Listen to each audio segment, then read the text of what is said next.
Мемлекеттік кірістер органдарының құрылғанына 10 жыл толды. Мекеме халықтың әлеуметтік дамуы мен мемлекеттік экономикалық қауіпсіздігін қамтамасыз етуге зор үлес қосуда. Осыған орай облысқа салтанатты шара өткізіп, аймақ басшысы Ербол Шырақбайұлы салық қызметкерлерін кәсіби мерекесімен құттықтады.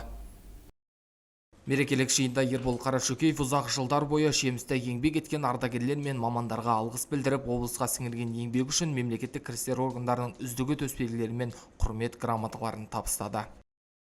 2014 жылы бюджет кірісі 37,7 миллиард теңгені құраса, 2023 жылы 151 миллиард теңге немесе 113 миллиард теңгеге артық болды.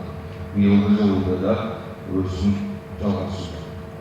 Жалпы өңірдің әлеуметтік экономикалық дамуына және қазынасын арттыруына салық қызметкерлері қосып келе жатқан үлесі өте зор. Құрметті әріптестер, баршаңызды кәсіби мерекелеріңізбен құттықтай отырып, мінсіз қызметтеріңіз үшін алғысымды білдіремін. Грамотой награждается ветеран труда Дербисалиев Ербол Дартайұлы.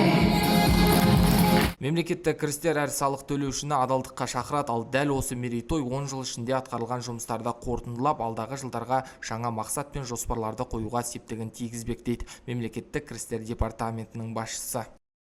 Біз енді бұл немен тоқтап қалмаймыз, ары қарай саланы дамытамыз. Біз жаңа бүгінгі іс-шара өткізіп жатырмыз. Жамбыл өңірі туралы шығармашылық бейнебаян түсірдік.